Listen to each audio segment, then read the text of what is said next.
नमस्कार, स्वागत है आपका इंडिया डेली पर। मैं हूं आपके साथ पलक सहगल।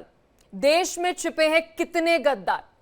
अब तक 16 गिरफ्तार हो चुके हैं। पाकिस्तान के लिए जासूसी के आरोप में एक और यूट्यूबर को गिरफ्तार किया गया। पंजाब पुलिस ने मोहाली से जसबीर सिंह को पकड़ा, जो 3 बार पाकिस्तान जा चुका है।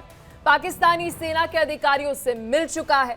जसबीर को लेकर पंजाब पुलिस ने कई बड़े खुलासे किए। वो दानिश के कांटेक्ट में था और उसके बुलाने पर पाकिस्तान नेशनल डे पर पाकिस्तान गया था। और पुलिस आरोपी के लैपटॉप, मोबाइल फोन की फॉरेंसिक जांच की जा रही है और उसने सबूतों को मिटाने की कोशिश तक भी की, ऐसी जानकारी भी मिल रही है। जसबीर सिंह की फोटो भी आपको दिखा रहे हैं और यहाँ पर देखिए, सबसे बड़ी बात निकलकर ये सामने आ रही है कि हरियाणा की यूट्यूबर ज्योति, उसके साथ भी ये कांटेक्ट में था। जसबीर सिंह के कई वीडियोस में ज्योति मल्होत्रा भी दिख रही है। ऑपरेशन सिंदूर में पाकिस्तान को मुंह तोड़ जवाब देने के बाद देश में छिपे गद्दारों की तलाश जारी है, जिसमें इंटेलिजेंस जो है वो काम कर रही है। अलग अलग स्टेट लेवल पर भी और सेंट्रल एजेंसियां भी इस पर नजर बनाए हुए हैं। तो देश में छिपे पाक परस्तों के खिलाफ एक्शन लगातार जारी है और सवाल ये है कि देश में कितने गद्दार छिपे बैठे हैं जो देश के दुश्मन के साथ मिलकर साजिश कर रहे हैं। तो ये बड़ी खबर आपको बता रहे हैं और इस बीच एक और बड़ी अपडेट आपको दे देते हैं। गिरफ्तार जासूस को लेकर एक और बड़ी अपडेट। जसबीर सिंह ने सीक्रेट जानकारी जुटाने की कोशिश की थी। शुरुआती जो जांच है उसमें ये खुलासा हुआ है। इनिशियल इन्वेस्टिगेशन में ये बड़ी बात निकलकर सामने आ रही है कि जसबीर सिंह ने सीक्रेट इंफॉर्मेशन जुटाने की कोशिश की, खुफिया जानकारी जुटाने की कोशिश की। ये इनिशियल इन्वेस्टिगेशन में निकलकर सामने आ रहा है और देखिए, अब जो बड़ी जिम्मेदारी है वो जिम्मेदारी जो है वो रहेगी इंटेलिजेंस पर कि कौन कौन इस तरह की हरकतें कर रहे हैं। और देखिए, ये यूट्यूबर्स जिन्हें आप देखते हैं और लगता है कि तो आम सी जिंदगी जो है वो जी रहे हैं। तो विस्तार से आज इस पर बातचीत करने के लिए मेहमान हमारे साथ जुड़े हैं। परिचय आपको करा दे, संजीव श्रीवास्तव हमारे साथ कुछ देर के अंदर जुड़ेंगे। रुद्र प्रताप सिंह हमारे साथ पॉलिटिकल एक्सपर्ट जो है वो जुड़ चुके हैं। कर्नल संजीत सिरोही और साथ ही कुछ ही देर के अंदर मेजर जनरल अनुज माथुर भी हमारे साथ जुड़ेंगे। बहुत शुक्रिया आप दोनों का अपना कीमती समय देने के लिए। जय हिंद सर।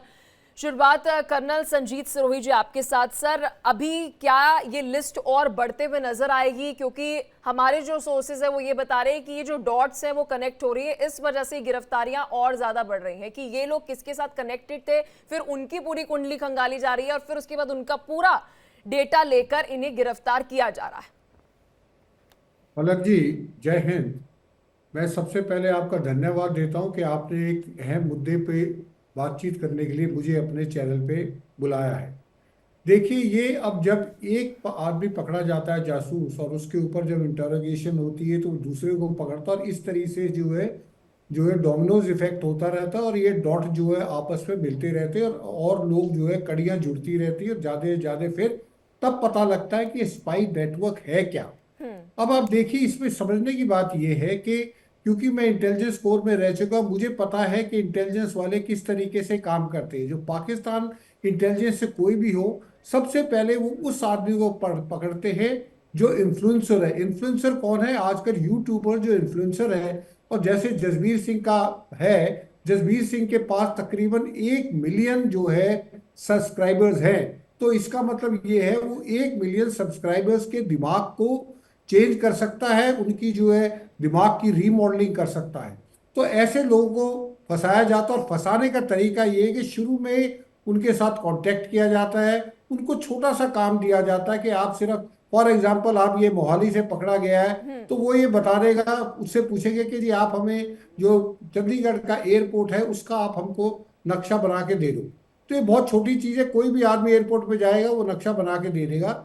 तो वो जो है जब नक्शा देने जाएगा तो उसको फोटोग्राफ, उसकी वीडियोग्राफी बना के और फिर आगे उसको धीरे धीरे करके उसको फंसाते चले जाएंगे और वो आदमी फिर फंसता चला जाता है। तो इसी तरीके से आप देखेंगे कि जैसे ज्योति मल्होत्रा है या जसबीर सिंह है और बाकी जो 14-15 लोग और पकड़े गए हैं, वो इसी तरीके से पकड़ा गया। पहले छोटा काम दो और उसके ज्यादा पैसे दो और फिर धीरे धीरे करको उनको ब्लैकमेल करके कराया जाए। मेजर जनरल अभी अनुज माथुर जी भी हमारे साथ जुड़ चुके हैं। सर आपके पास मैं फिर लौटूंगी।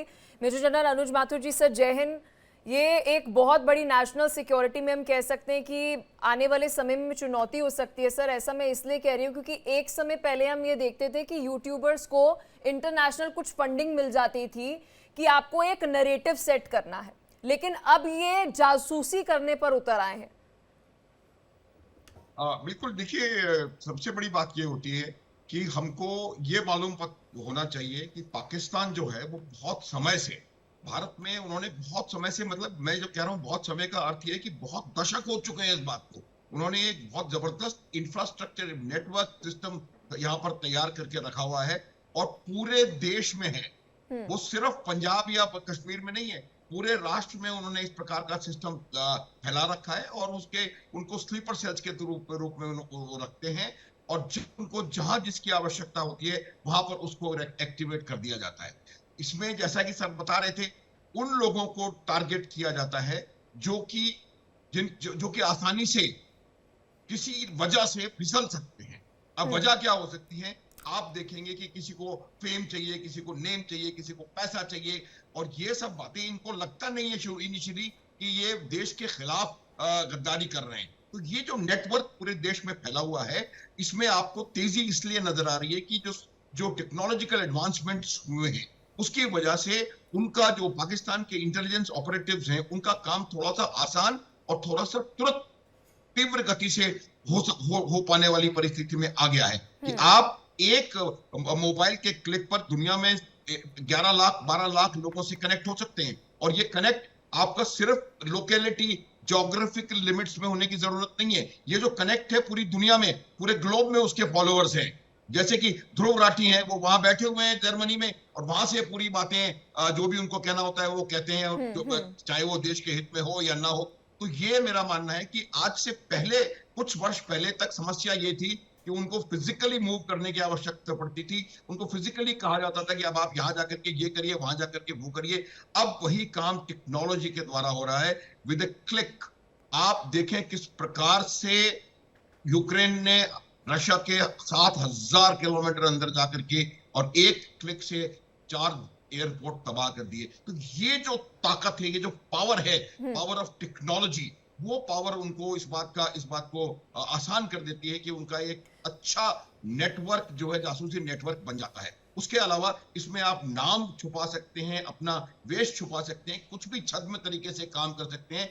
तो ये एक और चीज नहीं, जो लेकिन एडवांटेज सर है, एक मेजर जनरल अनुज माथुर जी, आपसे एक सवाल पूछूंगी। जो बात आप कह रहे हैं सर, एक मेजर स्विच आया है।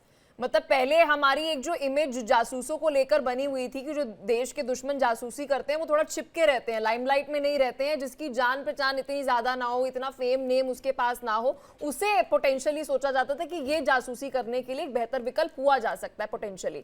अब यूट्यूबर्स जो, मतलब कोई सोच भी ना सके कि भाई ये तो इतने मिलियंस इसके सब्सक्राइबर्स है, ये भला क्या जासूसी करेगा। देखिए, मैं आपको एक बात बताऊं कि क्या है कि जासूसी भी कई प्रकार की होती है। उनके जो ऐसे जासूसों का नेटवर्क जो कि ज्यादा इंपॉर्टेंट डिटेल्स निकाल रहे हैं, वो नेटवर्क अलग है। वो जो इकोसिस्टम उन्होंने तैयार किया है, उसके लोग भारत के पूरे एस्टेब्लिशमेंट में जगह जगह हैं, राजनीतिक दलों में वो लोग हैं। आप ये देखिए किस प्रकार से इन चीजों को वो लोग इकट्ठा करने का प्रयास करते हैं। ये जो यूट्यूबर्स हैं या ऐसे लोग जिनके बहुत मास फॉलोइंग है, उनसे वो वॉर ऑफ नैरेटिव्स लड़वाना चाहते हैं। आप ज्योति मल्होत्रा के वीडियोस देखिए, वो पाकिस्तान को अच्छे रूप में दिखा रही है। वो पाकिस्तान में कह रही है कि वहां के लोग बहुत अच्छे हैं और वहां किसी प्रकार किसी हिंदुओं के पास अन्याय नहीं हो रहा, इनके साथ वो नहीं हो रहा। वो नैरेटिव है। उसके अलावा ये इसको कई जगह भेज करके वहां की खबर लेने के लिए, तो वो अगर आपको मिलिट्री सीक्रेट चाहिए, दूसरा तरीका अपनाना पड़ेगा। उस समय आप ऐसे सीक्रेट लोगों को रखेंगे जिनका कि किसी को भी पता नहीं होता, वो आपकी बगल में बैठा होगा और आपको ज्ञात नहीं हो पाएगा कि वो व्यक्ति आपके खिलाफ जासूसी कर रहा है। हजारों उदाहरण हैं, पहले विश्व युद्ध से और विश्व युद्ध से पहले भी जो इतिहास में लिखा हुआ है, महाभारत के काल तमाम ये होता रहा है। लेकिन आज का जो यूट्यूबर है या आज का जो माइंड इन्फ्लुएंसर है, उसकी मदद लेकर के वो नैरेटिव बिल्ड करते हैं। उसकी मदद लेकर के वो पूरे दुनिया में ये बताना चाहता। आप देखिए पूरे 11 लाख लोगों को एक वीडियो उसने बनाया और भेज दिया कि पाकिस्तान बहुत अच्छा है, पाकिस्तान की सेनाएं बहुत पावरफुल हैं, उनका मोरल हाई है। अब आप उसको कितना काउंटर करते रहेंगे? तो ये मैं बता रहा हूं कि इनके अलग अलग उद्देश्य होते हैं और हर उद्देश्य के लिए जो इकोसिस्टम इनका तैयार है उसमें इनके एजेंट्स इनके पास अवेलेबल हैं। रुद्र हर प्रताप किस्म जी, का तो क्या आप ये मानकर चले कि अगर यूट्यूब पे कोई थोड़ा सा भी एंटी नेशनलिस्ट सेंटिमेंट दिखा रहा है, ये बात बोल रहा है, तो अब उसको रडार पे रखा जाएगा? क्योंकि पोटेंशियली हो सकता है कि आने वाले समय में जासूसी कर सकता है। रुद्र प्रताप जी। जी पलक जी नमस्कार, मेरी आवाज आ रही है आपको? जी, आपकी आवाज आ रही। देखिए पलक जी, दोनों जो हमारे एक्सपर्ट थे उन्होंने बड़ी बारीकी से उन चीजों को बताया है। मैं उससे अलग कुछ कहना चाह रहा हूँ। मेरा कहने का ही मतलब है कि अगर ये घटना नहीं होती तो क्या इन लोगों का तो उजागर ही नहीं होता कि ऐसे भी चीजें हो रही हैं। क्योंकि अगर इस घटना के बाद ही तो हमको पता चल रहा है कि इस तरह के इन्फ्लुएंसर या यूट्यूबर वो जो है जासूसी कर रहे हैं या देश के खिलाफ एक प्रोपगंडा भी चला रहे हैं। और इसके बाद हमारा क्या अगला कदम है? क्योंकि हम ये 10, 15, 20 गिरफ्तारियों से कोई काम चलने वाला नहीं है। 140 करोड़ की आबादी में ऐसे लोगों की संख्या हजारों में भी हो सकती है या लाखों में भी हो सकती है। सवाल ये उठता है कि हमारी तैयारी क्यों इस तरह से होती है कि जब हम किसी समस्या में घिर जाते हैं तो हमको ऐसा लगता है कि हमारी ये समस्या है। इस पे ये क्या पहली बार ये लोग पाकिस्तान जा रहे हैं या पाकिस्तान से या इस तरह की वीडियो बना रहे हैं? हम अपनी तैयारियों में मुझे लग रहा है कि कहीं ना कहीं फेल हैं। और अभी इसके बाद आप देखिएगा इनका मनोबल कैसे बढ़ता है। आप अभी हम लोग इनकी गिरफ्तारी की सूचना दिखा रहे हैं, आप देखिएगा कुछ दिनों बाद हम इनकी जमानत की सूचनाएं दिखाएंगे कि इनकी जमानत हो गई, इनकी जमानत हो गई, इनकी जमानत हो गई, उसके बाद केस चलते रहेंगे। तो सवाल ये उठता है कि अगर इससे संबंधित बातें रुद्र प्रताप हैं जी, मुझे तो लगता है हम सर आप ये थोड़ा सा वर्डिक्ट दे रहे हैं कि आने वाले समय में इनकी जमानत हो जाएगी। माथुर जी कुछ कहना चाह रहे हैं। सर देखिए, जो रुद्र प्रताप सिंह जी ने सवाल उठाया, it is very important. Sir वो बात कह रहे हैं कि देखिए अभी ये जो टेंशन्स हुई हैं तब एकदम से गिरफ्तारी होना, मतलब क्या पहले इस तरह की गिरफ्तारी नहीं हो रही थी? मैं इस बात से मतलब ये इनकी बात बहुत सही है, इनकी बात को हम समझने की आवश्यकता है। लेकिन मैं आपको ये बता सकता हूं कि ये जो ज्योति मल्होत्रा का केस है ये कल नहीं निकला है। ये ज्योति मल्होत्रा के ऊपर इन्होंने निगाह पिछले 2 साल से रखी हुई है। ये अभी निकल करके आना इसलिए हुआ है तुरंत, क्योंकि आप 1 सेकंड में नहीं कर सकते कि भाई कल उसने कुछ किया और आज उसको पकड़ लो। ये ज्योति मल्होत्रा के जो कनेक्शंस थे, तो मेरा कहने का तात्पर्य ये है कि हमारी इंटेलिजेंस भी काम लगातार करती रहती है, लगातार कर रही है। क्योंकि इसका अरेस्ट ऐसे समय पर हुआ है जबकि ये कनेक्ट हुई है पहलगांव के इंसिडेंट से, इसलिए हमें ये लग रहा है कि हम इससे आज से पहले सोए हुए थे। हम सोए हुए नहीं थे। इसके पीछे जो इंटेलिजेंस एजेंसीज हैं पिछले 2 साल से लगी हुई हैं। ये बात पहले एक जो पलक एक और सेंटेंस बोलूंगा मैं, और दूसरी ये होती है देखिए कि क्या हम किस प्रकार से, हमको एक बहुत आवश्यक चीज करने की जरूरत है कि जो सोशल मीडिया है उसके ऊपर भी कहीं ना कहीं हमें कोई चेक लगाना पड़ेगा, कोई उसका सेंसरशिप करनी पड़ेगी। आज की परिस्थिति में कोई भी कुछ भी कर सकता है। मैंने उस व्यक्ति ध्रुव राठी का नाम इसीलिए लिया कि उनके कई सारे ऐसे मैसेजेस हैं, वीडियोस हैं जो कि कहीं ना कहीं भारत की सुरक्षा और उसकी भारत की एकता के खिलाफ जाते हैं। तो ऐसे लोगों का हमें कोई कंक्रीट ऑफिशियल इलाज करने की आवश्यकता है, सेंसरशिप की आवश्यकता है, एक बोर्ड बनाने की आवश्यकता है और इनको अंडर चेक रखा जाने की आवश्यकता है। बिल्कुल। संजीव श्रीवास्तव जी हमारे साथ जुड़ चुके हैं, फॉरेन एक्सपर्ट है। संजीव जी बहुत शुक्रिया अपना कीमती समय देने के लिए। जय हिंद सर। सर सवाल बेहद महत्वपूर्ण है। मेजर जनरल अनुज माथुर जी ने ये बात कही कि देखिए अब आने वाले समय में अगर किसी की भी थोड़ी सी भी एंटी नेशनलिस्ट सेंटिमेंट्स दिख रहे हैं तो उस पर सेंसरशिप की एक्शन लेने की जरूरत है, ताकि ये और ज्यादा जो है नहीं बढ़े। कि आप पहले ही अगर आप एक वीडियो ही आती है तभी सेंसरशिप कर देते हैं, एक्शन ले लेते हैं, तो शायद उसके बाद पॉसिबिलिटीज नहीं है कि वो इस तरह की हरकतें जो है वो करेंगे, बीट एनी यूट्यूबर। जी जय हिंद पलक जी, और आपके हमारे सभी डिस्टिंग्विश्ड पैनलिस्ट को मेरा नमस्कार। और देखिए एक बात बिल्कुल स्पष्ट है कि ये जो पूरी सोशल मीडिया इनक्रिप्टेड मैसेजिंग और जो ऑनलाइन प्लेटफॉर्म्स, इसका जो दुरुपयोग लगातार आतंकी संगठनों के द्वारा और अनेक जो एडवर्सोरियल जो एजेंसीज हैं, जो खुफिया एजेंसीज, पाकिस्तान की खुफिया एजेंसी हो, टर्की की हो या अन्य जगहों की हो, सभी इसका दुरुपयोग लगातार करती है। और हमने ये भी देखा है कि चाहे वो ये खुफिया एजेंसीज हो अन्य देशों की, इनमी राष्ट्रों की, या जो बड़े आतंकी संगठन हो, चाहे वह अल-कायदा हो, आईएसआईएस हो, ये सभी सोशल मीडिया प्लेटफॉर्म का इस्तेमाल करते हुए, इनक्रिप्टेड मैसेजिंग का इस्तेमाल करते हुए वो युवाओं को वो जो है रिक्रूट करने का काम करते हैं, युवाओं को ब्रेन वॉश करने का काम करते हैं और अपने आतंक और साजिशों के जाल को फैलाने का काम करते हैं। इसी वजह से जो साइबर डोमेन पर एक विशेष जो है सतर्कता और विशेष इसके ऊपर एक एफर्ट डालने की आवश्यकता है। और मैं माथुर साहब से बिल्कुल सहमत हूँ कि इस तरीके के जो सोशल मीडिया के प्लेटफॉर्म्स हैं उनको कैसे चेक किया जाए, इस पर जो सस्पिशियस एक्टिविटीज हो कैसे उसको डिटेक्ट किया जाए, किस तरीके से संदिग्ध लोगों के ऊपर एक लगाम लगाई जाए, इन सारे विषयों को लेकर के हमें और अधिक गंभीरता के साथ और अधिक प्रोएक्टिव तरीके से स्टेप्स लेने की आवश्यकता है, एक्शंस को लेने की आवश्यकता है, क्योंकि इसका जो इस्तेमाल है वो लगातार बड़े पैमाने पर किया जा रहा है। और ये जाहिर है कि एक दोधारी तलवार है। जो टेक्नोलॉजी है उसका इस्तेमाल ये आतंकी संगठन भी करते हैं और इन आतंकी संगठनों के द्वारा इस तरीके के प्लेटफॉर्म्स का दुरुपयोग न किया जा सके, उसके लिए बड़े एफर्ट्स की आवश्यकता है। आज का जो विश्व है, आज का जो समाज है, जो हम समकालीन समय में, आज के समय में अधिक से अधिक हम अपने आप को, पूरा जो समाज है वो सोशल मीडिया, ऑनलाइन जो एक्टिविटीज हैं और जो इंटरैक्शंस हैं उसकी तरफ तेज गति से बढ़ रहा है और ये प्रक्रिया और अधिक बढ़ती जानी है। तो इसका जो दुरुपयोग है वो भी, उसको रोकना भी आवश्यक है और उसके लिए बड़े कदम उठाने की आवश्यकता है। डेफिनेटली। कर्नल संजीत सोई जी, जिस तरह से माथुर जी अभी एक बात कह रहे थे कि ये पहले से ही रडार पर थे, इंफॉर्मेशन जो है हमारे खुफिया तंत्र को थी, इंटेलिजेंस को थी, इन जितने भी यूट्यूबर्स हैं अगर वो वहाँ पर जा रहे हैं, ट्रैवल व्लॉग शूट कर रहे हैं, ये नज़र में थे पहले से। लेकिन सर, क्या अगर हम इसी पर्टिकुलर केस की बात करते हैं जो जसबीर की अब गिरफ्तारी आई हुई है, तो इसमें जानकारी निकलकर सामने आ रही कि 2020, 2021, 2024 में ये पाकिस्तान गया था। और सर, मैं अज्यूम कर रही हूँ कि तभी से ये रडार पर होगा, इसकी पूरी रिकॉर्ड्स जो है वो मेंटेन कर रहे होंगे, मूवमेंट जो है वो देखी जा रही होगी। सर, ऐसा क्या किया जाए कि उसी वक्त, मतलब इनिशियल स्टेज पर ही एक्शन लेने की जरूरत पड़े ताकि आगे जाके जो है इस तरह की घटनाएं ना हो?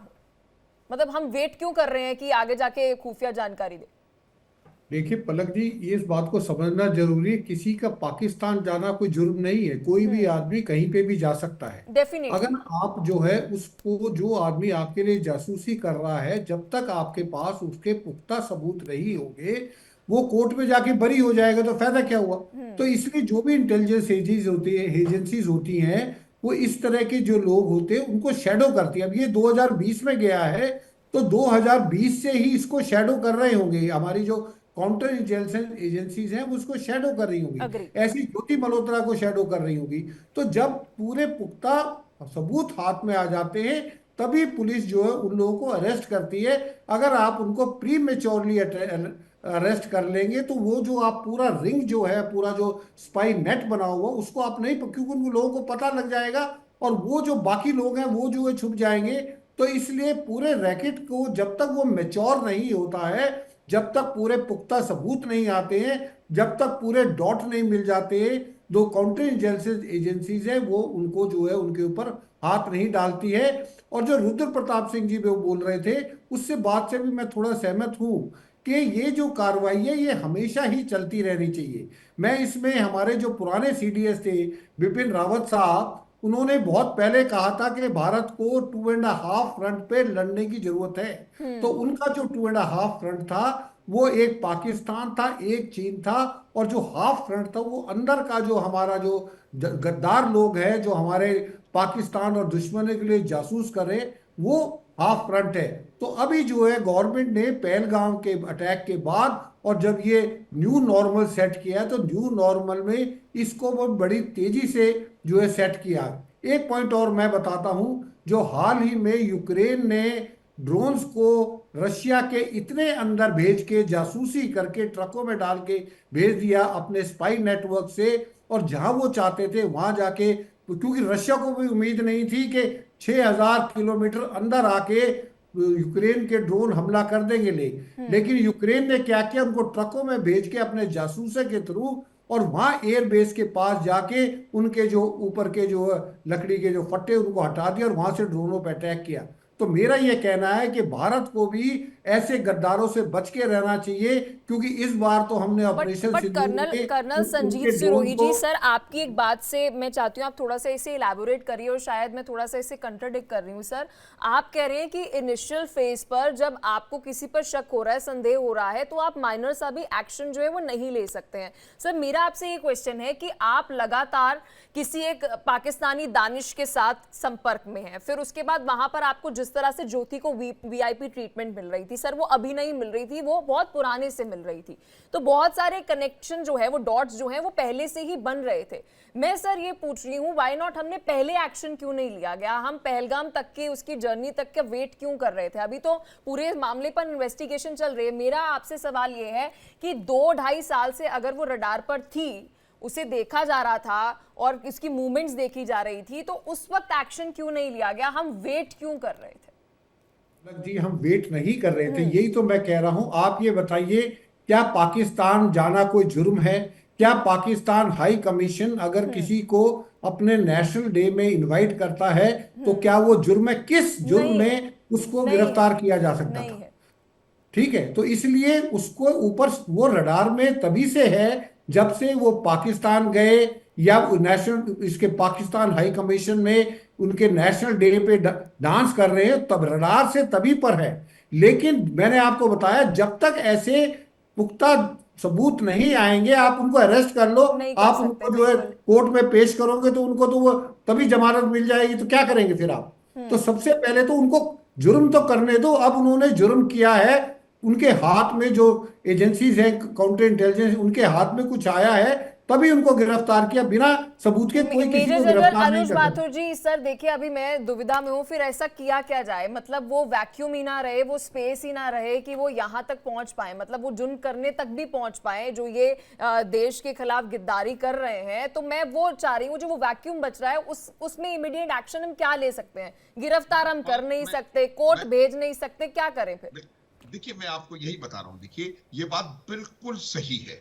आप इस आज भी वो ज्योति मल्होत्रा और उसके पिताश्री ये कह रहे हैं कि थोड़े दिनों में वो बाहर आ जाएगी। वो अपने मेड के लिए नोट लिख के गई है कि मैं अभी गई और अभी आने वाली हूँ, क्योंकि उसको विश्वास है कि उसको बचाया जा सकता है। जो वो ये रुद्र प्रताप जी भी कह रहे थे ये बात, क्योंकि कल हम इसी बात पर डिस्कस करेंगे कि ज्योति मल्होत्रा बच गई। उसकी यही वजह है कि जब तक इंटेलिजेंस एजेंसीज पूरी तरह आश्वस्त नहीं होती हैं कि अब हमने उसके खिलाफ इनफ एविडेंस हमारे पास है, पहली बात। दूसरी बात ये होती है कि आप एक छोटी मछली को पकड़ने इसलिए कभी कभी नहीं पकड़ते हैं इमीडिएटली, ताकि आप उसके बड़े नेक्सस, बड़े नेटवर्क को पकड़ने की कोशिश करते हैं। अब मैं पलक आपके प्रश्न का उत्तर देने का प्रयास करूंगा, इसकी क्या सॉल्यूशन क्या है?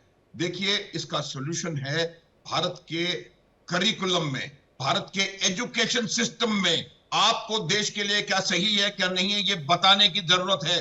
अवेयरनेस बढ़ाने की जरूरत है। लोगों को यह बताने की आवश्यकता है कि जो देश के लिए नुकसानदायक हो सकता है उसकी कोई कीमत नहीं होती। आप कुछ चंद रुपयों के लिए या 1 लाख फॉलोअर्स के लिए इस प्रकार से देश के साथ गद्दारी नहीं कर सकते। तो ये जब तक बताया नहीं जाएगा, जब तक ये समझाया नहीं जाएगा, तो आप कैसे उम्मीद करते हैं? और आज यही वजह हो रही है कि हम लोग ने अपना जो बेसिक, जहां से शुरुआत होनी चाहिए, वहां पर इस प्रकार का कोई प्रेशर उनके ऊपर नहीं है। तो आज आवश्यकता है समाज में जागरूकता की। मैं आपको उदाहरण देता हूं, जो जैसलमेर में आपने व्यक्ति पकड़ा है, उसके पास पैसे आने आज से 5 साल पहले से शुरू हो गए थे। क्या किसी दूसरे व्यक्ति ने ये प्रयास किया कि ये उसके पास पैसा कहां से आ रहा है पता लगाए, या किसी को बताए कि भाई इस व्यक्ति के पास अचानक इतना पैसा आ गया? इसमें भी कोई वो नहीं है, आ सकता है, लेकिन इस पे क्या आवश्यकता है नजर रखने की? तो ये जागरूकता जब तक समाज में नहीं आएगी, जब तक हम इस प्रकार के कोई भी जो गतिविधि है जो कि नॉर्मल से हटके है, उस गतिविधि को जब तक हम मेजर जनरल अनुज माथुर जी, आप जो ये बात कह रहे हैं बहुत बड़ी और बहुत महत्वपूर्ण बात कह रहे हैं, कि आप कह रहे हैं कि जब हम बच्चा स्कूल में ही है, मैं कहती हूँ फर्स्ट क्लास में है, उस दिन से ही आप उसके मन में नेशनलिज्म की भावना जो है वो डालिए और बताइए उसे कि देश के लिए खड़ा कहना कितना ज्यादा जरूरी है, ताकि आने वाले समय में इन फ्यूचर जो है वो किसी भी तरह से गद्दारी जो है वो ना कर सके। कि सिर्फ सेना की जिम्मेदारी नहीं है देशभक्ति दिखाना, हमारी भी जिम्मेदारी। आज रिपीट आपके चैनल के मार्फत आपके दर्शकों को बताना चाहता हूं कि देशभक्त होने के लिए आपको सेना में होना आवश्यक नहीं है। Definitely. अगर आप जो भी काम कर रहे हैं वो काम you are doing to the best of your ability, keeping only one thing in mind, nation first. आप अगर राष्ट्र प्रथम की भावना से कोई भी काम कर रहे हैं, आप उतने ही बड़े राष्ट्रभक्त हैं जितना कि एक डीजीएमओ है या कोई जवान जो बॉर्डर पे लड़ रहा है। ये बात उनको समझ में आने की आवश्यकता है।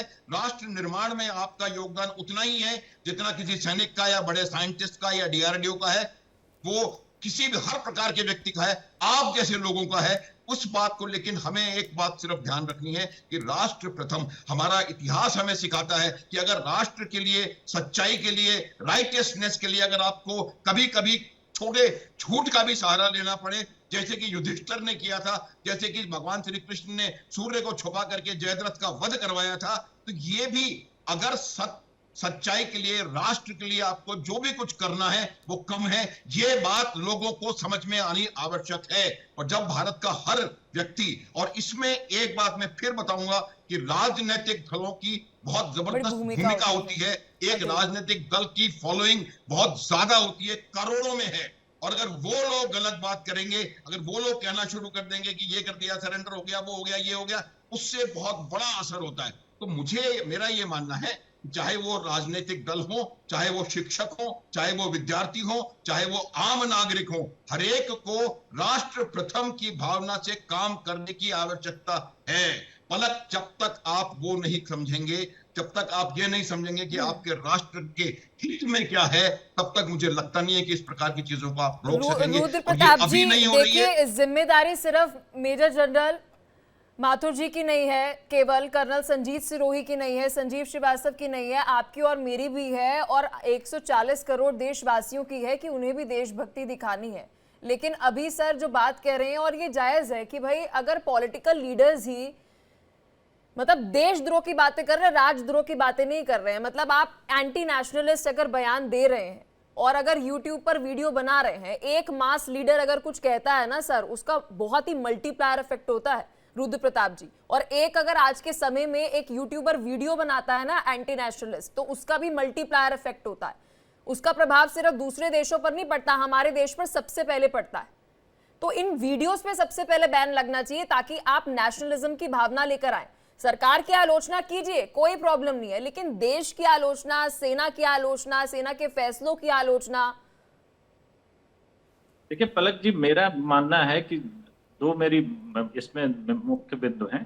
एक तो अभिव्यक्ति की आजादी की जो एक परिभाषा है ना, उसको परिभाषित करने की जरूरत है, क्योंकि थोड़ी सी बात पे तो सबको ये हो जाता है कि अभिव्यक्ति की आजादी जो है वो सुरक्षित नहीं है।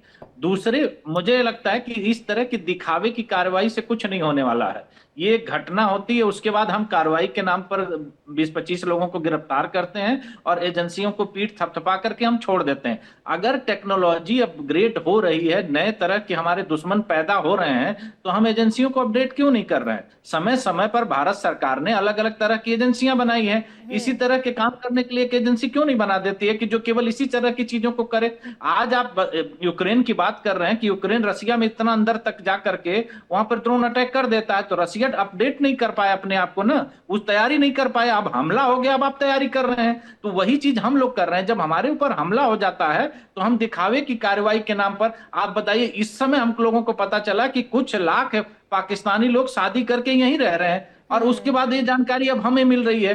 तो सवाल ये है कि जब हमारी एजेंसियां तैयार नहीं हैं और वो केवल कार्रवाई के नाम पर दिखावा करेंगी, जब अभी जैसे हमारे पैनलिस्ट ने बताया कि हमारे पास सबूत नहीं होंगे, यही सबूत आपको दिखाई देंगे आने वाले समय में। जितने लोगों को गिरफ्तार किया गया है, हमारे न्यायालय में किसी के खिलाफ आप सबूत नहीं पेश कर पाएंगे और सारे लोग छूटेंगे। लेकिन तो ये जो मनोबल बढ़ता है, वो मनोबल से लोगों को और विश्वास मिलता है। देखिए सर, जैसे आप अभिव्यक्ति की आजादी का जिक्र कर रहे हैं, वैसे ही हमारा राष्ट्र जो है वो संविधान के अनुसार चलता है, बाय लॉ चलता है। अगर प्रूफ होंगे तभी कन्विक्शन जो है वो होगा। हम ऐसे किसी को कन्विक्ट जो है वो नहीं कर सकते। देखिए, ये बात भी जो है ये साफ है कि अगर आपके पास प्रूफ नहीं है तो in the end of the day आप जेल में नहीं रख सकते किसी को, जस्ट बिकॉज कि कोई जो है वो पाकिस्तान गया था। अनुज माथुर जी, छोटा सा उदाहरण देता हूं।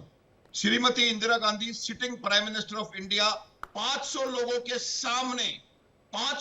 सामने पीटर उस्तिनोव फिल्म बना रहे थे, वीडियो रिकॉर्डेड, एक हत्या होती है प्रधानमंत्री की और उसको आप सजा देने में आपको 10 वर्ष लगते हैं। ये है भारत का जो संविधान, ये है भारत की न्याय प्रक्रिया। तो ये बात अभी की नहीं है, ये सदैव से रही है। पलक, ये हमें समझने की आवश्यकता है कि भारत का जो संविधान है, भारत के जो न्याय प्रणाली है, वो इस बात का यकीन करती है कि चाहे 100 कन्विक्ट बच जाएं, किसी भी बेगुनाह को सजा नहीं होनी चाहिए। और जब तक आप पूरी तरह से कोई सिद्ध नहीं कर लेते हैं कोई चीज, तब तक आप देखेंगे इस प्रकार के कई उदाहरण है। कसाब ले लें, उदाहरण ले लें, तो ये बात नहीं है कि लोग बात काम नहीं कर रहे हैं, लेकिन सिस्टम हमारा इस प्रकार का है। मैं रुद्र प्रताप जी से पूरी तरह सहमत हूं कि आपको अभिव्यक्ति की आजादी की परिभाषा समझनी चाहिए। अभिव्यक्ति की आजादी जो है वो राष्ट्र के खिलाफ बोलना अभिव्यक्ति की आजादी मेरे हिसाब से नहीं है।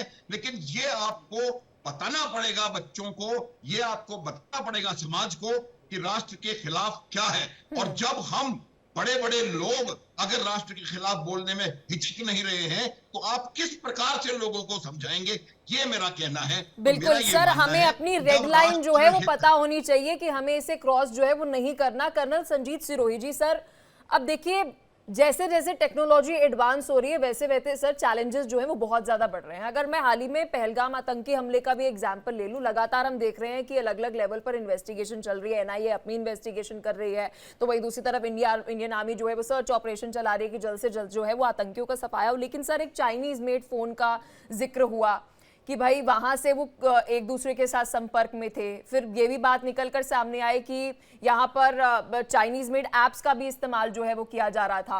तो ये एक सर बड़ी चुनौती आने वाले समय में बन रही है। दो राय नहीं है कि जैसे जैसे हमारी टेक्नोलॉजी बढ़ रही है तो जो टेररिस्ट हैं उनकी भी टेक्नोलॉजी बढ़ रही है। अब दोनों की टेक्नोलॉजी में, अब जैसे आपने जिक्र किया चाइनीज को जो है मोबाइल से, चाइनीज ऐप से कर रहे हैं, तो उसी तरीके से हमको भी अपनी टेक्नोलॉजी को जो है बढ़ाना पड़ेगा। पर एक चीज मैं आपको बताता हूँ, टेक्नोलॉजी हर जो है समस्या का हल नहीं निकाल सकती है। अभी जो बहुत लोग ये कह रहे हैं कि जी इतने दिन हो गए, 1.5 महीना हो गया, अब अभी तक वो आतंकवादी क्यों नहीं पकड़े गए। तो मैं आपको बताऊं कि जहाँ पे वो पहलगाम में हमला हुआ है, अगर आप उसके आसपास की टेरेन को देखें तो इतनी मुश्किल है कि वहां पे अगर 100 टेररिस्ट भी छुप जाएंगे तो ढूंढना उनके बहुत बड़ा मुश्किल हो जाता है।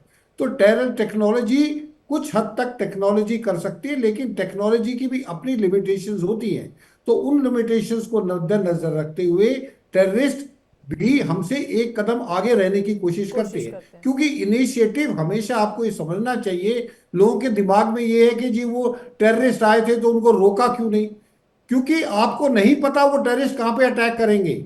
इनिशिएटिव टेररिस्टों के पास है, जो बाकी सिक्योरिटी फोर्सेज हैं या तो इंटेलिजेंस इतनी तेज हो कि उनका पता लग जाए कि हमला करने वाले, नहीं तो ज्यादातर आप देखेंगे वहां पे रिएक्शन होता है, वहां पे प्रोएक्टिव करना बहुत मुश्किल हो जाता है। तो इसलिए टेक्नोलॉजी की अपनी जो है लिमिटेशंस है। लेकिन हाँ, ये बात आपकी दुरुस्त है कि हमको टेक्नोलॉजी में इस तरीके से एडवांस है। आप ये देखिए, अमेरिका से ज्यादा टेक्नोलॉजी तो किसी देश के पास नहीं होगी। अमेरिका को पता था जब 9/11 हुआ 2001 में कि ये काम उस्मान बिन लादेन ने किया है, उनको भी 10 साल लग गए थे स्पाइट ऑफ इतनी बड़ी टेक्नोलॉजी और इतना उनका तो CIA क्या सर आप हेडक्वार्टर्स ये पूरी कहना दुनिया चाह को रहे हैं चलाता कि है। करंट सिनेरियो अगर हम देखें तो एक इंटेलिजेंस जो है वो एक मैन-मेड इंटेलिजेंस होता है कि आप जो है ग्राउंड पर हैं और आप इंटेलिजेंस जो है वो बरामद कर रहे हैं, और दूसरा कि आपके पास टेक्निकल एक पूरा इंटेलिजेंस हो रहा है। इसमें एक बैलेंस बनाने की जरूरत है।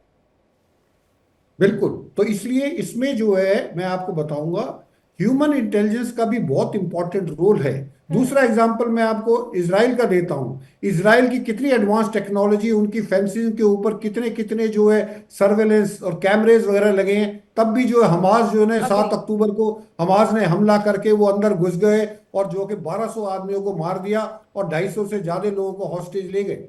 तो इसलिए टेक्नोलॉजी के साथ साथ ह्यूमन इंटेलिजेंस का भी है, लोग सिर्फ जो है और दोनों में तालमेल बनाने की बेहद आवश्यकता है। सर मेरे सहयोगी रजनीश हमारे साथ जुड़ चुके हैं, सुबह से इस खबर पर बने हुए हैं।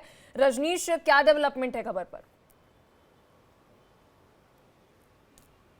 देखिए पलक, जसबीर सिंह की अगर बात की जाए तो जसबीर सिंह जो है, जो सबसे बड़ी खबर अब सामने निकल के सूत्रों के हवाले से आ रही है। पलक, अभी आधिकारिक रूप से इसकी पुष्टि नहीं हुई है, लेकिन सोर्स ये बता रहे हैं कि जसबीर सिंह तत्काल पाकिस्तानी आर्मी जो चीफ थे मुनीर, उसके भी संपर्क में था, उससे भी जसबीर सिंह की जो बात हुई थी। इसके अलावा जैसा मैंने पहले भी बताया, दानिश से और शाकिर, जिसका नाम ज्योति मल्होत्रा ने जट रंधावा के नाम से अपने मोबाइल में सेव किया था, उसके भी संपर्क में था।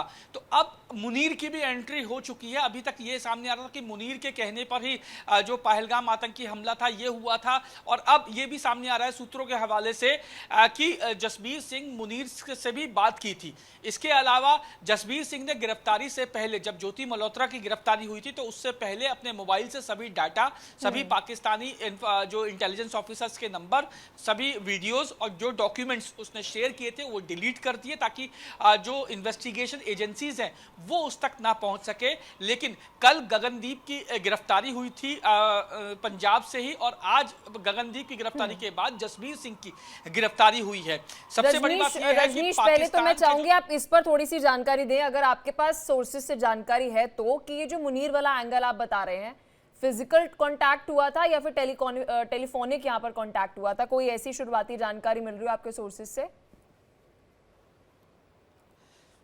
देखिए पलक, अभी यह है कि फिजिकली कांटेक्ट नहीं हुआ था, ऐसी जानकारी नहीं आई। टेलीफोन पर मुनीर से बात हुई थी जो जसबीर सिंह की, ये सोर्सेस हमारे बता रहे हैं कि मुनीर से भी इसकी बात हुई थी। अब ये तस्दीक करने वाली बात है कि मुनीर से इसकी बात कब हुई थी, क्या पहलगाम आतंकी हमले के दौरान उसकी बात हुई थी, या पहलगाम आतंकी हमले से जैसे 3 बार 2021, जो 23 और 24, ये 3 सालों में ये पाकिस्तान गया था, इन तीनों सालों में हुई थी या कब हुई थी, ये अभी जांच का विषय है। लेकिन जैसा मैंने आपको बताया कि जब गगनदीप की गिरफ्तारी हुई, उसके बाद जसबीर सिंह की अब गिरफ्तारी हुई है, तो एक के बाद एक जिस तरीके से भारत में रहकर जो भारत की नींव को खोखला कर रहे हैं आतंकवादी देश पाकिस्तान को सपोर्ट कर रहे हैं, उनके चेहरे बेनकाब हो रहे हैं। और मुझे लगता है पलक, आने वाले समय में जसबीर सिंह से पूछताछ के बाद कई और गिरफ्तारियां भी जासूसी कांड मामलों में रजनीश, 2 सवाल मेरे आपसे हैं। एक, जैसे ज्योति की पूरी डिटेल्स निकलकर सामने आ रही थी, कहां पर इसने ट्रैवल करा पाकिस्तान के बजाय, अगर हम बात करें विद इन इंडिया में भी, क्या जसबीर को लेकर ऐसी कोई ट्रैवल हिस्ट्री आपके पास है कि इसने कहां पर ट्रैवल किया? और दूसरी चीज ये, क्या कोई कॉल रिकॉर्डिंग्स हैं या कोई प्रूफ है इस वक्त एजेंसियों के पास? देखिए पलक, जो अभी जैसा मैंने आपको बताया, क्योंकि आज सुबह ही इसकी गिरफ्तारी हुई है, अभी इसे कोर्ट में पेश किया जाएगा, उसके बाद इसकी रिमांड ली जाएगी, तो उसके बाद सभी सवालों के जवाब आएंगे। लेकिन उससे पहले जो हमारे सोर्सेज जो बता रहे हैं, शुरुआती पूछताछ में ये सामने निकल के आया है कि जो पंजाब और जो बॉर्डर्स एरिया में जो पैरामिलिट्री फोर्सेस और जो पंजाब पुलिस की मूवमेंट हुआ करती थी, उसके बारे में ये जानकारी साझा किया करता था। इसके अलावा जो आर्मी के जो स्टैंड होता है, जहां पे आर्मी को रखा जाता है, जहां पे आर्मी स्टेशन होता है, वहां की भी इसने कई वीडियोस बनाई थी जो शेयर की थी।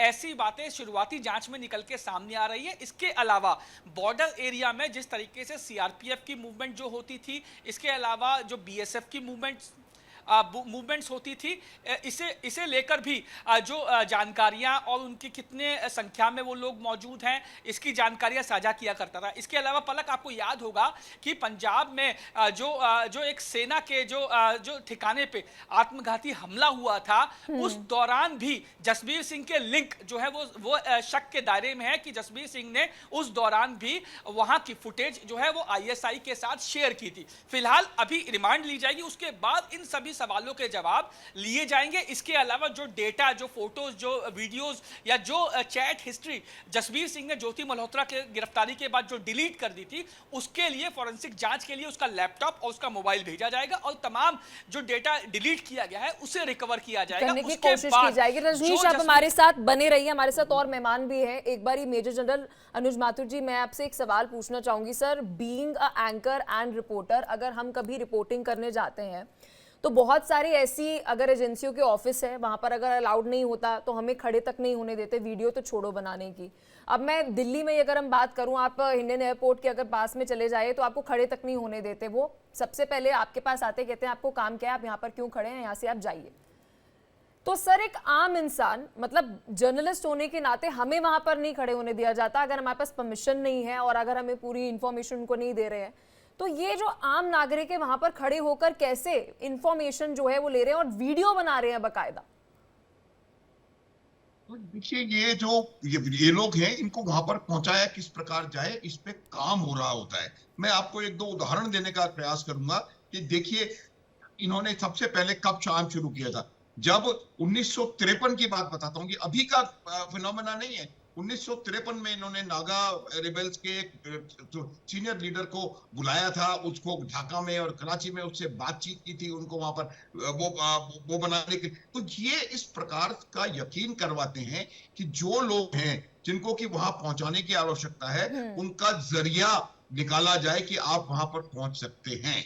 आप देखिए वो उसके अंदर नहीं जा रही है। अब जब ज्योति मल्होत्रा जाकर के, हमें क्या सोचना चाहिए, वो जाकर के किसी मंदिर में जाती है तो मंदिर में जाके उसको मंदिर देखना चाहिए, मंदिर के दरवाजे देखने चाहिए, दर्शन करने चाहिए, उसकी सिक्योरिटी कितनी है, पुलिस पोस्ट कहां पर है। तो जो भी व्यक्ति सिक्योरिटी का वीडियो बना रहा है या पुलिस पोस्ट का वीडियो बना रहा है उसके खिलाफ आपके चौकस होने की आवश्यकता है। तो ये तमाम बातें जो होती हैं वो, लेकिन मेरा ये मानना है कि जिसको जहां पहुंचाना होता है, आप कोई भी व्यक्ति अचानक से पाकिस्तान के हाई कमीशन में जाकर के और वहां के उनके नेशनल डे में सम्मिलित नहीं हो सकता। इसके पीछे काफी समय से लोग लगे हुए थे, काफी समय से इसको इन्होंने टारगेट किया हुआ था, काफी समय से इसको मेजर जनरल अनुज माथुर जी, माफी चाहूंगी आपको बीच में रोकने के लिए। मेरे सहयोगी रजनीश के पास कोई बड़ी अपडेट है। Rajneesh, over to you.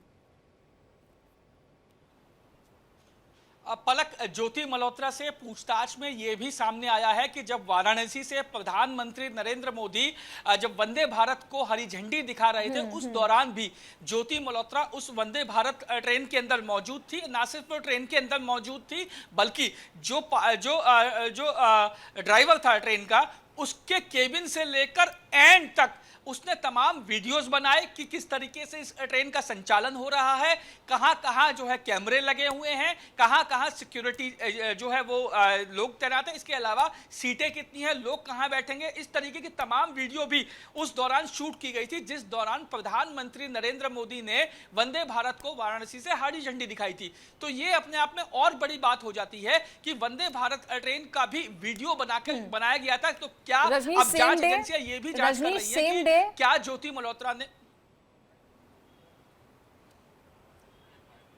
जी पलक। रजनीश, मेरा सवाल आपसे, क्या सेम डे वीडियो जो है उसने बनाई थी, कोई ऐसी जानकारी मिल रही है या फिर किसी और दिन ये वीडियो बनाई गई थी? जी नहीं पलक, जो मेरे सोर्सेज, जो मेरे ऑथेंटिक सोर्सेज, जो टॉप सोर्सेज हैं वो बता रहे हैं कि जिस दौरान प्रधानमंत्री नरेंद्र मोदी वंदे भारत को हरी झंडी दिखा रहे थे उसी वंदे भारत ट्रेन के अंदर उसी दिन उसी समय ज्योति मल्होत्रा मौजूद थी और उसी दिन उसने वीडियो बनाया था। अब जांच एजेंसियां ये जांच कर रही हैं कि क्या उस वंदे भारत ट्रेन का जो वीडियो है वो भी शेयर किया गया था, क्योंकि जांच में ये भी आपको याद होगा पलक, हमने जानकारी दी थी कि कई वीडियोस ज्योति मल्होत्रा ने क्लाउड पर सेव किए हुए थे। अब ये देखने वाली बात होगी कि वंदे भारत का उस दौरान का जो वीडियो है क्या वो क्लाउड में सेव था या फिर वो भी पाकिस्तान की जो PIO, जब पाकिस्तान इंटेलिजेंस ऑफिसर्स है उनके साथ शेयर किया गया था। ये अहम जानकारी है, मैं आपको दे रहा हूं। कर्नल संजीत सिरोही जी, अगर ऐसा है, क्योंकि अगर जो सोर्सेज से जानकारी मिल रही है और मेरे सहयोगी बता रहे हैं बहुत क्रेडिबल सोर्सेज से जानकारी मिल रही है, सर अगर ऐसा है तो फिर ये तो बहुत ही मतलब कह सकते हैं कि तो पीएम की सिक्योरिटी की जानकारी जो है, मतलब जहां पर पीएम की मूवमेंट हो रही है वहां की आप जानकारी जो है वो दे रहे हैं। बिल्कुल पलक जी, ये बहुत सीरियस मामला है और इसकी पूरी तहकीकात होनी चाहिए। ये तो भारत के प्रधानमंत्री की सिक्योरिटी का सवाल है और भारत का प्रधानमंत्री की सिक्योरिटी तो मेरा ख्याल दुनिया में चंद ही लोग ऐसे होंगे जिनकी इतनी ज्यादा सिक्योरिटी होगी। अगर उस सिक्योरिटी में भी ये जाके और पूरी जो वीडियो बना रही है तो इसकी तो पूरी तहकीकात होनी चाहिए। कौन आदमी था जिसने उनको ड्राइवर की कैबिन में भी लेके गए, पूरे जो है ट्रेन का पूरा का जो है दर्शन कराया गया और पूरी वीडियो रिकॉर्डिंग की। इस पर ये तो बहुत गहरा मामला है और मैं आपको बताता हूँ जितने ये मामले हैं, जैसे जनरल माथुर ने ही बताया था कि आप ये पूछ रहे थे कि जी किस तरीके से, हमें तो खड़े भी नहीं होने देते एयरफोर्स स्टेशन के पास या कैंट के पास। मैं बता रहा हूँ ये जो लोग अंदर जाते हैं काम करने, फॉर एग्जाम्पल कोई मजदूर जाता है, कोई स्वीपर जाता है, कोई कुछ क्योंकि बाकी सिविलियंस भी वहां पे आते जाते रहते हैं, तो वो जाते हैं, वो जाके उनको भी जो है इस रैकेट में फंसाया जाता है, वो अंदर जाके वीडियो बनाते हैं। तो वीडियो बनाना कोई मुश्किल काम नहीं है। और ज्यादातर आप कैंट देखेंगे, जैसे दिल्ली का कैंट है, उसमें तो कोई भी जा सकता है। कोई और भी कई कैंट हैं जो पुराने कैंट हैं, उनमें सिविलियंस भी रहते हैं, उसमें लोग भी आना जाना रहता है। तो ये कोई वीडियो बनाना कोई मुश्किल काम नहीं है। लेकिन हाँ, अगर इस ट्रेन का जिसकी हरी झंडी प्राइम मिनिस्टर ने दिखाई है और उस ट्रेन का का पूरा वीडियो बना है, तो ये बहुत सीरियस इशू है। और इसको जो है, इसकी पूरी जांच पड़ताल, मुझे उम्मीद है कि पूरी की पूरी जांच पड़ताल ऑलरेडी चल रही है। मेजर जनरल अनुज माथुर जी, सर देखिए ये बहुत सीरियस है और बहुत हम कह सकते हैं स्कैरी है कि अगर इस तरह की बात निकलकर सामने आ रही है कि आप बाकी सारी तो चलो इन्फॉर्मेशन, कॉन्फिडेंशियल इन्फॉर्मेशन दे रहे हैं, लेकिन अगर पीएम का कोई कार्यक्रम है, और अक्सर देखते हैं पीएम कोई रैली करते हैं, संबोधन करते हैं, वहां पर लाखों की संख्या में लोग वहां पर मौजूद होते हैं और अपने फोन में, अपने कैमरे के अंदर उसे कैद करते हैं। तो मतलब अब कैसे पता चले भाई कि देश का दुश्मन कौन है और कौन सिर्फ पीएम का फैन है या फिर अपने किसी नेता का फैन है, उसको सिर्फ रिकॉर्ड कर रहा है। और अगर नई वंदे भारत लॉन्च हो रही है तो उसको बहुत एक्साइटमेंट है कि इस पे व्यूज आ जाएंगे, इसलिए मैं यूट्यूब वीडियो बना रहा हूँ। मतलब देखिए, मैं यही बता रहा हूँ, ये एक अकेले अगर स्टैंड अलोन एक्टिविटी होती तो इसके बारे में किसी को कोई संदेह करने की आवश्यकता नहीं पड़ती, क्योंकि वीडियो बना रहे हैं, नई ट्रेन है, मैं भी खुश हूं, मेरे देश में वंदे भारत चल रही है, मैं भी बना रहा हूँ वीडियो।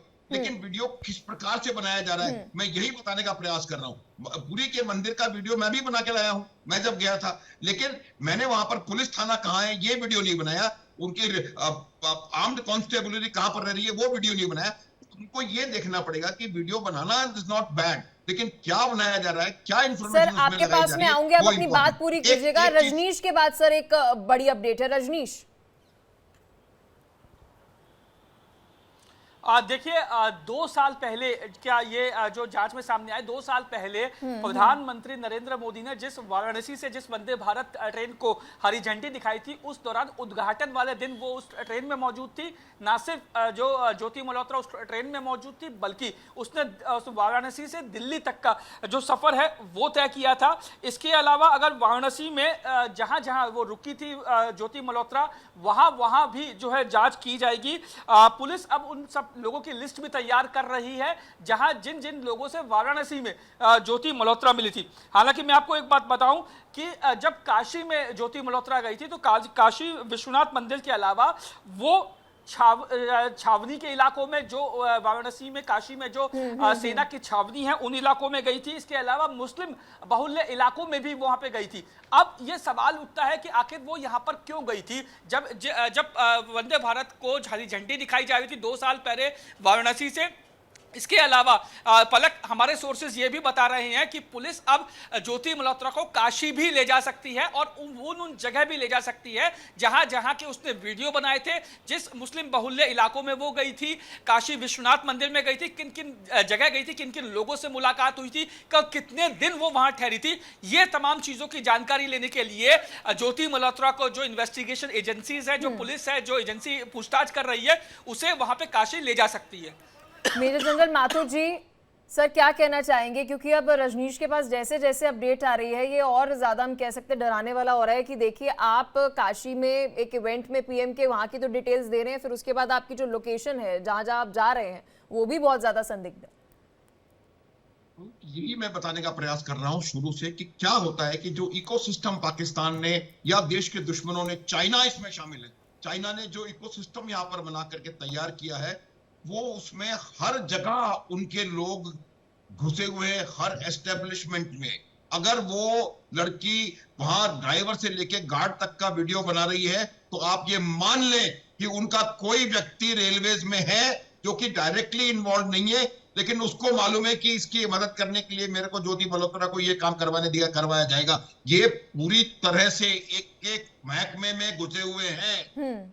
ये जब तक हम जागरूकता नहीं रखेंगे, जब तक हम उनकी कोई भी डिफरेंट गतिविधि पर नजर नहीं रखेंगे, ऑर्गेनाइजेशंस अपने लोगों के ऊपर निगाह नहीं रखेंगे, जब तक हम इस बात को कनेक्ट नहीं करेंगे कि एक छोटी सी एक्टिविटी कहीं ना कहीं देश का अहित कर सकती है, जब तक हमारे दिमाग में मेजर जनरल अनुज माथुर जी, जितने भी डिफेंस एक्सपर्ट हमारे साथ बैठे हैं, उन्होंने अक्सर ये बात कही है कि आने वाले समय में जो सबसे बड़ी चुनौती जो रहेगी अगर हम सिक्योरिटी पॉइंट ऑफ व्यू से किसी भी देश की बात करें, वो डेटा की चुनौती रहेगी। मतलब अगर आपके पास डेटा है तो आप मतलब कुछ भी कर सकते हैं, और ये किसी के ऊपर भी लागू है। आप नेशनल सिक्योरिटी की अगर हम बात करें या फिर अपने देश में कुछ भी अगर खतरे की बात करें, अगर किसी के पास डेटा है तो वो कुछ भी कर सकता है। सर फिर डेटा तो आज की डेट के अंदर इजीली भी बहुत एक्सेसिबल है। आप कहीं जाइए, किसी मंदिर जाइए, किसी गुरुद्वारे जाइए, किसी मस्जिद जाइए, वहां पर आप वीडियो बनवाइए और बस मतलब आपको एक एक कोने की इंफॉर्मेशन जो है वो मिल जाएगी। तो फिर तो सर प्रतिबंध लगना चाहिए ना, जितने भी पॉपुलर प्लेसेस है कि वहां पर एंट्री के अंदर आपको नहीं मिलेगी। और मैं देख रही हूँ बहुत सारे मंदिरों में ऐसा हो रहा है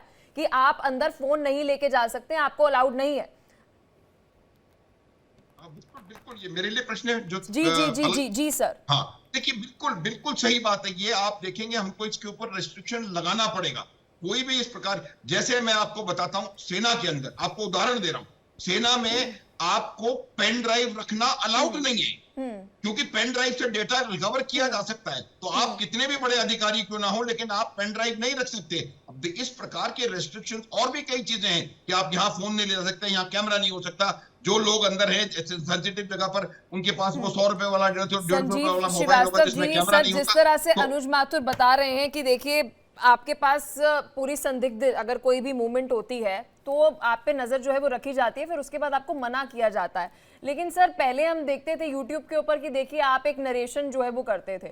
अब तो भाई ट्रैवल व्लॉगिंग के नाम पर आप कहीं भी कुछ भी इंफॉर्मेशन जो है वो दुश्मन देश तक पहुंचा रहे हैं और किसी को पता ही नहीं है कि जी देखिए आप यहाँ पे अपना ट्रैवल व्लॉग बना रहे हैं या फिर आप देश के साथ द्रोह कर रहे हैं। देखिए पलक जी, मैं कुछ बातें कहना चाहता हूँ। पहली बड़ी खबर सामने आ रही है, जासूसी के आरोप में गिरफ्तार जसबीर की कोर्ट में पेशी। पंजाब पुलिस ने जसबीर को मोहाली कोर्ट में पेश किया है। ये खबर पर अपडेट सामने आ रही है। जासूसी के आरोप में जसबीर सिंह की गिरफ्तारी जो हुई है उससे जुड़ी अपडेट आपको बता रहे हैं। और ये बड़ी खबर, जासूसी के आरोप में गिरफ्तार जसबीर की कोर्ट में पेशी हुई है। ये खबर पर बड़ी अपडेट आपको दे रहे हैं। संजीव श्रीवास्तव जी भी हमारे साथ लगातार जुड़े हुए हैं। सर आप अपनी आप बात पूरी कीजिए। देखिए, मैं पलक जी कुछ बातें मैं कहना चाहता हूं। जैसा कि रुद्र प्रताप सिंह जी ने कहा कि अभिव्यक्ति की जो स्वतंत्रता है, फ्रीडम ऑफ एक्सप्रेशन है, इसका जितना दुरुपयोग मैं अपने देश में होते हुए देखता हूं, मुझे बहुत इस बात का दुख होता है कि इसके आधार पर एक जो फेक नैरेटिव, एक जो बहुत हाइपोक्रेटिक, जिसको पाखंडी मैं कहूंगा, पाखंडी वातावरण बनाया जाता है कि ये अभिव्यक्ति की स्वतंत्रता के नाम पे ये टुकड़े टुकड़े गैंग जैसे एक्टिविटीज करते हैं और देश के अंदर ही देश के खिलाफ नारे लगाने का काम करते हैं। और यदि उनसे कुछ सवाल करो तो ये कहेंगे कि नहीं, हमें तो अभिव्यक्ति की आजादी है और भारत की बर्बादी तक जंग रहेगी, भारत तेरे टुकड़े होंगे इंशाअल्लाह इंशाअल्लाह। इस तरीके के जो नारे हमने सुने हैं, देखे हैं। जाहिर है कि ये इस तरीके के फेक नैरेटिव के आधार पर ही ऐसा इकोसिस्टम एक तैयार किया जाता है कि जिसमें कि ज्योति बिल्कुल मल्होत्रा सर, और अन्य फ्रीडम ऑफ तरीके की स्पीच में भी एक रेड लाइन जो है वो होनी चाहिए और वो लकीर खींचने की जरूरत है। सर समय हमें इतनी इजाजत दे पा रहा है, आप सभी ने अपना कीमती समय दिया, बहुत शुक्रिया। रजनीश आपने भी हर एक अपडेट जो है वो दर्शकों तक पहुंचाई, बहुत शुक्रिया आपका भी, बहुत शुक्रिया सर। जय हिंद।